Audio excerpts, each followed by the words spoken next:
আগামী সিজনে ACL 2-কে পাখির চোখ করে অলরেডি বেশ কিছু বড় মাছকে টার্গেট করে ফেলেছে মোহনবাগান। তার মধ্যে কয়েকটা অলমোস্ট ডান আর কয়েকটা গ্রিন সিগন্যাল বাকি। এর মধ্যে বেশ কিছু ফর্মার প্লেয়ার্সদের দল থেকে এক্সক্লুড আর কয়েকজনকে রিটেন করছে লিগ চ্যাম্পিয়ন্সরা। যারা বাগান ছাড়ছে তাদের মধ্যে প্রথম যে নামটা আসছে তা হলো কিয়ান নাসিরি। পার্সোনালি প্রচণ্ড ডিসঅ্যাপয়েন্টিং ডিসিশন। কিয়ানের মতো ট্যালেন্টেড ইয়ংস্টারকে ছেড়ে দেওয়াটা খুব একটা ভালো লাগছে না। মুম্বাই সিটি এফসিতে ছাংতে যে কাজটা করছে, কিয়ানকেও ঠিকঠাকভাবে ইউটিলাইজ করতে পারলে বাগানের হয়ে ছাংতের মতো সেও একটা পিভোটাল রোল নিতে পারত। যা জানা যাচ্ছে তাতে চেন্নাই এফসিতে সাইন করবে কিয়ান।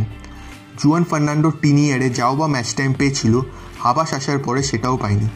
তাই যদি চেন্নাই এনে সে ম্যাচ টাইম পায় তবে তার জন্য ভালো মুভ হবে এটা। তবে এমন একজন প্লেয়ারকে দলে আরও ভালো করে ইউটিলাইজ করা উচিত ছিল ম্যানেজমেন্টের। এরপর গ্লেন মার্টিন্সকে ছেড়ে দিতে পারে ক্লাব। জুয়ান ফার্নান্ডোর তাকে ক্লাবে আনলেও নেক্সট সিজনে হাবাসের প্ল্যানিংয়ে নেই গ্লেন। এছাড়া রয়েছেন লানরিনরিয়ানা হামটে। কিয়ানের সাথে তিনিও চেন্নাই এনে সাইন করবেন। বিদেশিদের মধ্যে যাদের যাদের ক্লাব ছাড়তে পারে তাদের মধ্যে প্রাইম নেম হেক্টর ইউথসে, আর্মান্দো সাদিকু, ব্র্যান্ডন হ্যামিলস আর জনি কাউকো। ইউথসে লাস্ট সিজনে ডিফেন্সকে সুভাশিস বোসের সাথে খুব ভালো লিড করেছেন। তবে 36 বছর বয়সী সেন্ট্রাল ব্যাকের বয়সটা একটা বড় ফ্যাক্টর বলে মনে করছেন বাগার ম্যানেজমেন্ট। ইউথসের সাথে আবার ব্র্যান্ডন হ্যামিলসকেও আগামী মৌসুমে বাদ দেবে দল। এরপরে রয়েছে অ্যালবেনিয়ান স্ট্রাইকার আর্মান্দো সাদিকুর নাম। এমনিতেই সিজনের মাঝখানেই তার আর কামিংসের ওপরে সাপোর্টাররা আপসেট হয়ে পড়েছিল, তবে হাবাস আসার পরে তারা তাদের কনসিস্টেন্সি ফিরে পেয়েছিলেন। তবে জেমি ম্যাকলারেনের সাথে কথা প্রায় অনেকটাই এগিয়ে আছে আর সাদিকুর জায়গাতেই দলে আসবেন জেমি। তাই আগামী মৌসুমে বাগানকে বিদায় জানাতে হবে সাদিকুকে।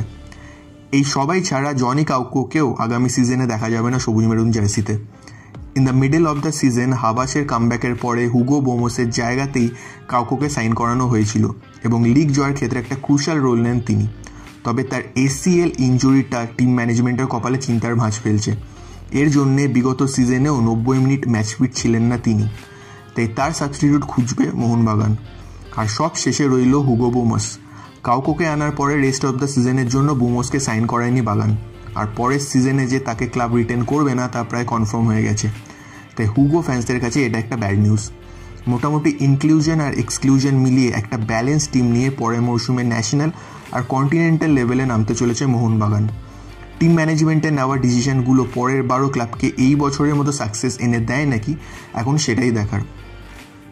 আপনাদের ক্লাবের এই ডিসিশন নিয়ে কী মতামত অবশ্যই কমেন্ট করে আমাদের জানাবেন। ভিডিওটা ভালো লাগলে লাইক করবেন এবং ডে টু ডে স্পোর্টিং আপডেটসের জন্য অবশ্যই স্পোর্টিবংকে সাবস্ক্রাইব করবেন। পরে ভিডিও নিয়ে খুব তাড়াতাড়ি ফিরে আসবো, তাই স্পোর্টিবংয়ের সাথে থাকুন।